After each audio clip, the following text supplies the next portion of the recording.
You ever think you're just going to spend a quiet morning enjoying the fresh air, only to find yourself staring down the barrels of 3 police-issued sidearms?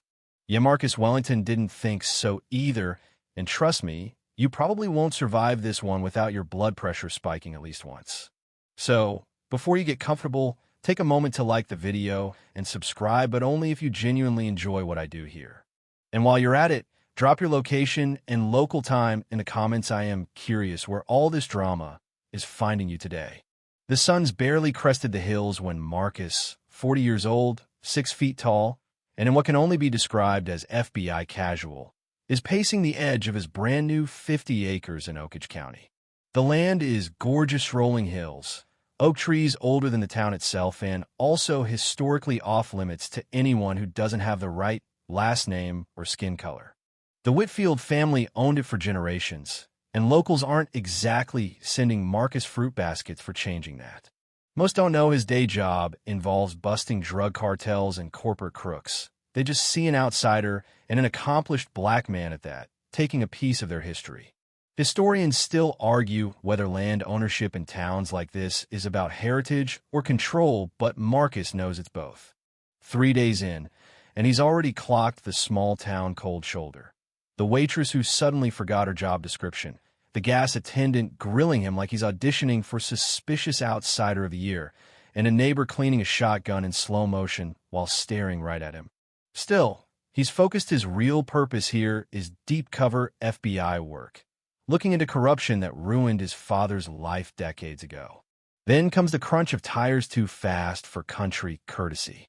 3 police cruisers kick up gravel and stop in a perfect semicircle around him. Guns up, voices barking for him to get down. Officer Brennan looks like he's been chewing gravel for breakfast. Officer Wilson can't stop his hands from shaking.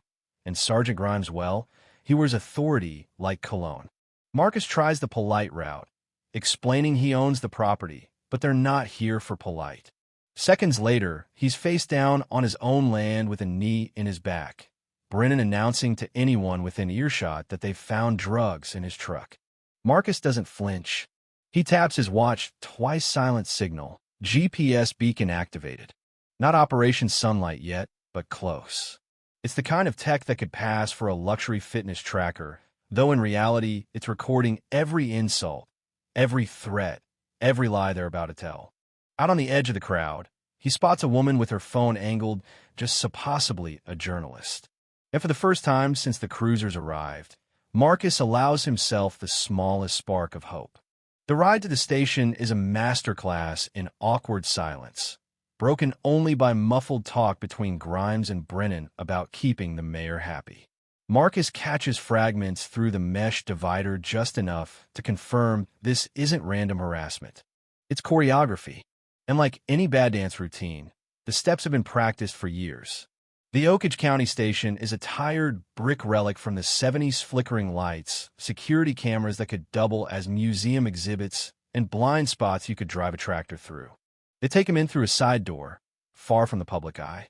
Booking is rough. Brennan pressing his thumb into the scanner like he's trying to make a fossil, Grimes standing in the doorway like a vulture at a picnic. The system here is so outdated it'll take hours for his prints to flag the FBI, which is just how Marcus wants it. More time means more evidence. Wilson, the rookie with the shaky hands, slips him a folded note with a paper cup of water. They're setting you up. Chief asking questions. That's the quirky part. People think espionage is all car chases and exploding pens, but half of it is passing notes like middle schoolers in detention. Moments later, the station erupts in the kind of commotion you only get when the feds show up without an RSVP. Director Samantha Chin, flanked by 4 tactical agents, demands to see Special Agent Marcus Wellington. The reveal hits the room like a cold wind. Grimes's poker face cracks just enough to show he's calculating damage control. Brennan looks like he's about to be sick. Only Chief Harper seems relieved, like someone just pulled him out of quicksand. Cuffs off, Marcus stands tall, FBI badge now front and center. He doesn't gloat well, maybe just a little, reminding them that unlawful detention of a federal officer isn't a great look in court. From there, Operation Sunlight goes from dormant to full burn. Within hours, the station is swarming with FBI techs pulling hard drives, interviewing officers, and locking down the evidence room. Brennan's discovered bag of drugs never even made it into official log sloppy, which is exactly what they need. Historians still argue whether systemic corruption falls apart from bold action or from tiny cracks widening over time. Here, it's both. The journalist Eliza Jefferson confirms Marcus's hunch. She's been quietly documenting this department's pattern for years. Her files connect police harassment to strategic land grabs by a company tied to the mayor. Marcus's land? Right in the middle of their next luxury resort plan. Suddenly, every sideways glance, every thinly veiled threat makes perfect sense. And then there's Wilson again, this time agreeing to wear a wire. It's risky, but if the mayor's inner circle talks like they patrol, the tape will write the indictment itself. The setup is simple. Marcus announces a massive affordable housing project on his land, 150 units, a community center, job training. To the public, it's a goodwill move. To the mayor and his crew, it's an act of war.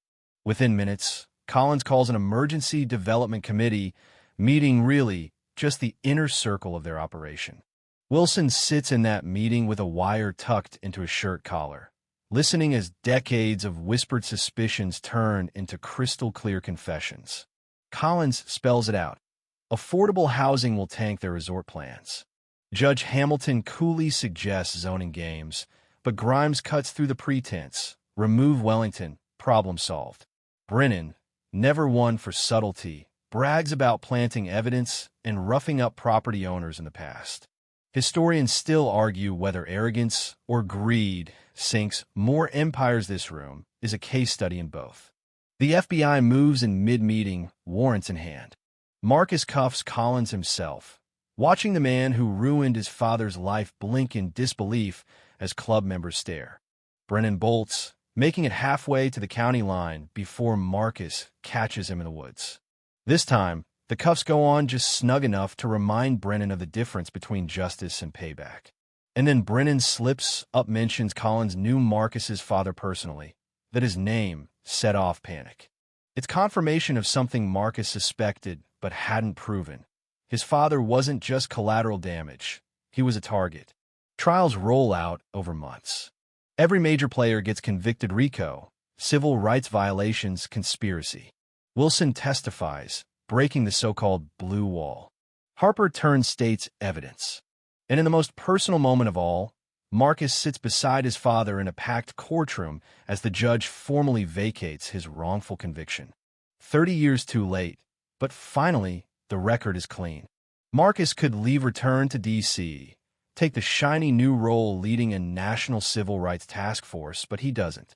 He stays. Builds the Wellington Community Center on the land meant to break him, names it after his father.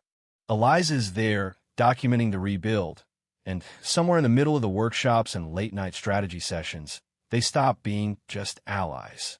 One autumn afternoon, a boy asks him, "What do I do if I'm stopped by the police?"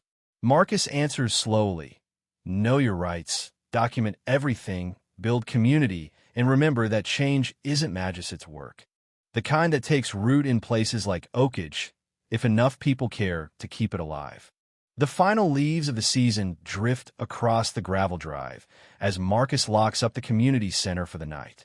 The building still smells faintly of fresh paint and sawdust, but the laughter from earlier workshops lingers in the air. Beyond the porch, the hills roll away into shadow.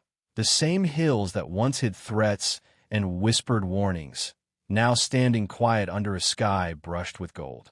He steps down onto the path, feeling the crunch of gravel under his boots, and for a moment, lets the silence wrap around him. In the distance, porch lights blink on one by one, some belonging to people who fought him, others to those who finally dared to stand beside him. There's no pretending the divisions are gone, but the conversations have started, and that's more than he had when he first drove into town. Inside his pocket, his phone vibrates a message from Director Chin, a reminder that other counties are waiting, other battles brewing. He reads it, then slips the phone away without answering. Tonight isn't about the next fight. Tonight is about this one, and what it cost, and what it gave back. Somewhere, down the road, a kid is telling his mother about the man at the community center who used to be FBI, who talked about knowing your rights like it was a kind of armor you could carry without anyone seeing. Somewhere else, a retired officer is thinking about the note. He wants to send Marcuse an apology, maybe, or just a thank you. The air cools, the first stars appear, and Marcus closes his eyes, breathing in slow, letting it settle. The work isn't done, but for the first time in years, the road ahead doesn't feel like it's only uphill.